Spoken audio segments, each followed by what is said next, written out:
Hello students, today we are going to learn principle of mathematical induction. So this is the first lecture of principle of mathematical induction. What is principle of mathematical induction? What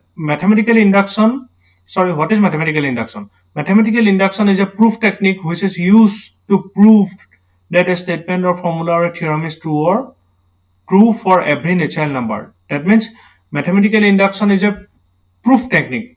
Suppose we have a formula, we have a statement. So we need to prove that we prove it using natural number. So using natural number, proving a statement or formula using natural number, there is a technique. That technique is called mathematical induction. So now we will see how to do that. Principle of mathematical induction, the format is you have to do the whole proof using this. First, you have to consider the given statement or given formula as Pn. Okay. After that, you have to prove that that statement is true for natural number n equal to 1. The statement is true for n equal to 1, that is P1 is true. And after that, you have to consider that that statement is true for n equal to k. And after that, you have to prove that statement is true for n equal to k plus 1. Now, how this is the format. Okay, this is the format. So if I show you an example, then you will learn. Then you will understand easily. Example, this one. Suppose you have this formula and you need to prove that. The thing is that whether this is a formula is correct. Yeah, obviously this is correct. So for your convenience, suppose n equal to 3. You can check left hand side. 1 square, 2 square, 3 square. What is the answer? 1 plus 4 plus 9. Then this will be 14. And you check by yourself right hand side. Right hand side is put 3 in place of n. 3, 3 plus 1, 2 dot 3 plus 1 divided by 6. You simplify this part, you will get 14. So this is the formula. So you have to prove it. Summation of n natural number is this. So first step is that don't write in exam this step 1, step 2 and all. I am writing to understand you nicely. So first step is that let the given statement Pn is let the given statement be Pn. You have to consider this statement as Pn. So see Pn, I have considered this statement as Pn. After that, you have to check it whether it is true for n equal to 1 or not. For n equal to 1, put n equal to 1 in the left hand side. If you put n equal to 1 in the left hand side, your left hand side will be look like this 1 square, and which is 1.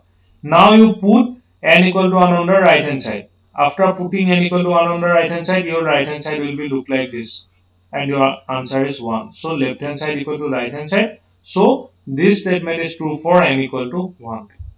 Now you have to consider this statement is true for n equal to k. K is any integer, any natural number. So suppose pk is true for some positive integer k. Okay, so you have considered this as true. That is, this is correct. After that, using this one, you have to prove for n equal to k plus 1. So if you put n equal to k plus 1 in the formula, what was the formula? This one.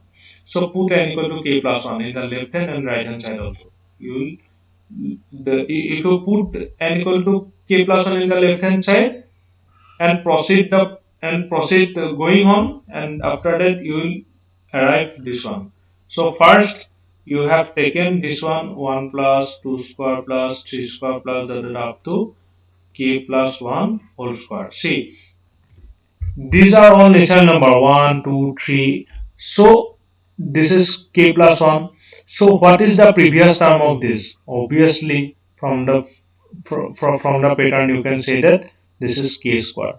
So I have written like this 1 square, 2 square, 3 square, 4 square up to k square. After that k plus 1 square will be extra. So you have to combine this part. So after combining like this part will be this one. See, 1 square, 2 square, 3 square, 4 square up to k square is this much. So I have, or the book writer of the book have written like this. So k plus 1 will be extra. So take LCM, you will get this one. So after that you have to do some simplification, you will get this one. And after that you have to take common in this portion and you have to simplify this, you will get this one. And see, it is looking like putting n equal to k plus 1 in the right hand side of the formula. If you put n equal to k plus 1 here, k plus 1 in every place of n, if you put n equal to k plus 1, it will be look like this. So pk plus 1 is true. That means you have arrived, you have proved the formula. So this is pk plus 1 is true. Whenever pk is true, you have used this one, no? So whenever pk is true, pk plus 1 is true. So at the end, you have to write hence the principle of mathematical induction. The statement is like this. You have to prove a given statement, formula, or theorem. So you do this simplification. If you find any difficulty, I will help you.